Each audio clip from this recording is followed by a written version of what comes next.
Anuncio aditivo, licença paternidade, como justificativa da proposição, podíamos lembrar o que disse Chico Anísio, ao dia da mãe, e o dia do homem é precisamente 9 meses antes do dia da mãe. Muito bem.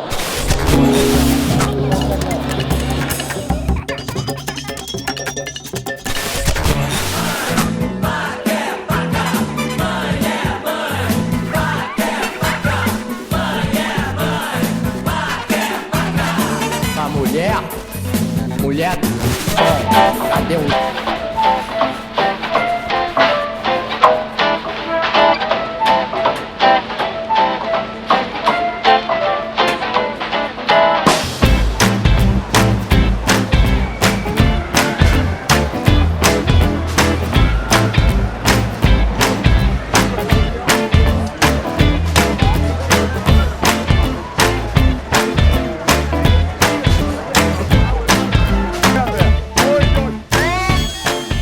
In the 70s, the women took their bras off and put them on fire, and they were like, we're sick of this. Still in Sweden, if society can decide, it will probably be more in favor of the masculine side. I was lacking of information about being a father, and that's what's the starting point of the Swedish Dads project. So these stories I've been taking is situation where you usually see the women in. If the father is engaged in parenthood very early, he will continue to be engaged, and that is very valuable for the child when it grows up.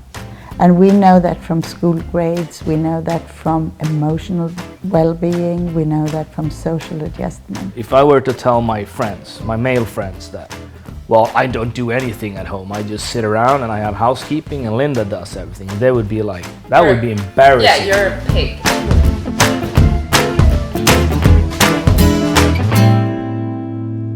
Eller så borde jag göra så här. Nej, de måste sitta still, de ska ta en bild. There was a study a couple of years ago here in Sweden. They were asking children who they were going to if they were seeking comfort. So the first choice was the mother, of course.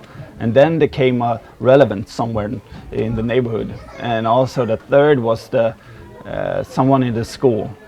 And not until the fifth place came the father. And that was before the alternative, that the children didn't want to go to anyone at all. So that really scared me. I didn't want to be that dad who my child didn't want to come to. With my wife, yes, I wanted to be 50-50. I said yes, of course. But you can not just say yes, of course. You have to be. It's not going to happen, because still in Sweden, if society can decide, it will probably be more in favor of the masculine side. So it's really it's a conscious choice, the living style we've chosen. And it's also sometimes quite hard.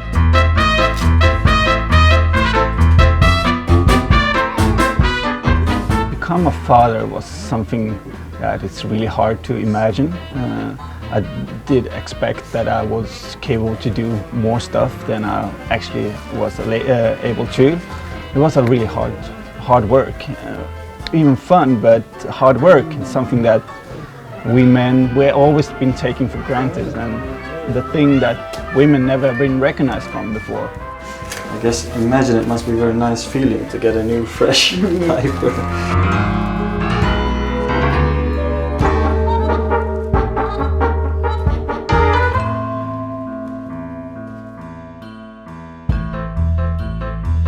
Yeah, me and my wife, we wanted to have the same understanding for both of us, for our child. And how was that? I was kind of terrified of taking full responsibility of the child and so on, but that's something that grows. I think that you have to put in time there to get that knowledge. I was lacking of information about being a father, and that's what's the starting point of the Swedish Dads project. And as this Samad, who had 2 twins, about being the father that they can relate to and that they can feel comfort with. We used to describe that as a mum feeling, but the thing is that it happens to anyone who is close to a baby. You also become more vulnerable emotionally yourself. So we have seen that fathers who take care of who live with their little premature babies in the hospital, they have a higher risk of postnatal depression than fathers who go home. So I think that it changes not only society on a level where, when it comes to working life, but it also changes you as a person, because it happens something emotionally when you come really close to a baby. That is your own responsibility. I think the most challenging thing is what's not so much with the baby or with the work in itself. It was because at work, and especially at my previous employer, they were very much understanding of having a baby and a kid. It's like, and in general, I think in Sweden, even if with more tougher companies, if they exist, it's quite accepted. So it's very normal that you stay at home as a father. But I think the challenging part was very much had to do with myself. I could not do anymore what I really wanted to do, or just not get up and take care of the baby, just stay in my bed like I could do before, or I can... Tack. Kan ge till Elisa också. And also with my wife, I think the relationship, I mean, it got more, before we had a lot of time for each other, and now we had a lot less time. I think that's, in the beginning we didn't notice that because there was so much focus on the baby. But after a while I think we really had to do an effort to, stay in touch with each other like we did before, and to talk about that. I mean, really, before it was more natural, but now it was more, we had to do a conscious effort of taking care of each other also, and not only focusing on our work or the baby. I think that was the toughest. If, for example, if one of the kids get ill and has to stay home from school, it's like, okay, who's gonna stay home? But I have an important meeting. Yeah, but me too. But who's gonna judge whose meeting is the most important? So it's really tough sometimes, and it's a lot of, internal family conflicts. So we find ways to deal with that. For example, every school year we make a staying home for 6 children schedule in advance. So we find ways to kind of make it more neutral and not make it so much to depend on our jobs. Because if I say my job is more important, just maybe because I'm earning more, working more hours, doesn't mean that my work is more important. I mean, from her perspective. So, yeah. I guess if you're living with someone and if they get happy when you do stuff, cleaning the house or taking out the trash and getting the kids from kindergarten, and your wife is more happy, well, then you benefit from it. But if you come home and just do nothing, sit on the couch, your wife is grumpy all the time, well, who wants that?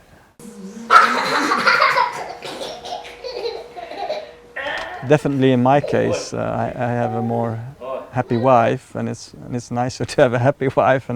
But I think it's also somehow, why should she?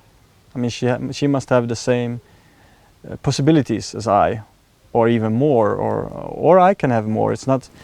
I think it should be gender neutral. It should be based more on, for example, if my wife would be totally crazy and really love her work, not because she's earning a lot, but because it's her ambition, it's her passion, then maybe she works more than me. That's okay. Having a partner who works all the time, that would be a bit of a disgrace, I would say, because you expect that parenting is something that you share together with your husband. The most important thing I got from the talk I had with the fathers was the bond that they created to their children, which is important, and the understanding as well for the partner, and the understanding how hard it is sometimes, and how much work you have to put in to become a good parent. In Sweden we have more flat. Everybody's more equal. Yeah. We don't, even if we have different classes, social classes, we don't like it. So everybody's supposed to be treated equal. So it's like a social thing as well. You split in the house, man and wife, you split the duties. And We take turns on grocery shopping and cooking, and I don't do dishes. Fredrik does the dishes. I hate it. well, you do stuff that I don't like to Yeah. do still. But I think we've come a long way, but it's only over one generation. Even though my mother, I can notice, for example, that she is like, "Oh, Eric, maybe you do so lot in the household." And then it's funny because it's my mother, it's not my father. And she comes from her perspective, because she's used to do everything, or most of it.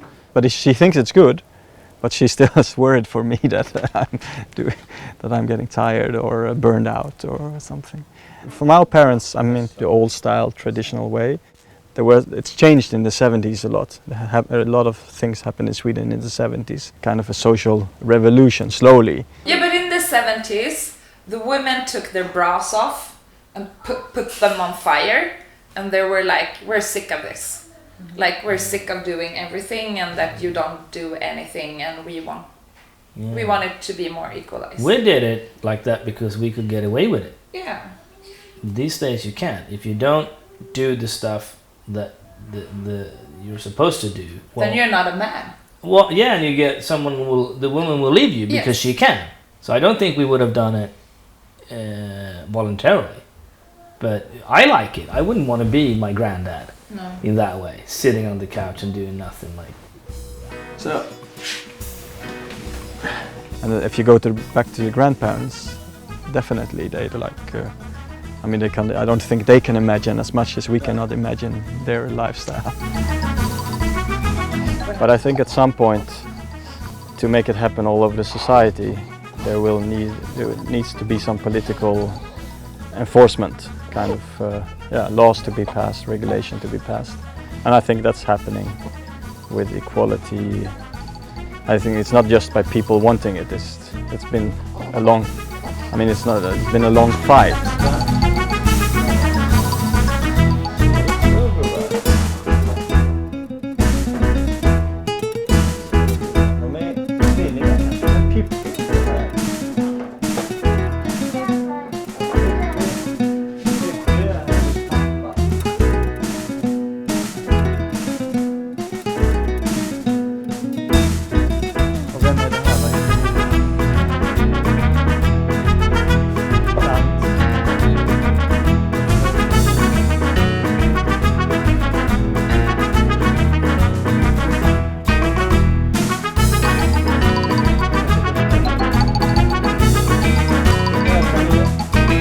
The normal situation would be if we would share the days equally between the partners, then it would be much easier for both parents to go back to work. I mean, also with the pay gap, that would be changing. And women have much easier to go back to work, much easier to do in a career, and also much easier to hire a woman. You can actually change the whole society and make it more equal. It's huge. How do you imagine the society when your kids are your age? Yeah, that's a good question. Hopefully, we wouldn't be sitting doing this kind of interviews. if you start to do it, and then Alfred watches that I do everything that Linda does in the house and everything, well, then it's just for him he doesn't know anything else.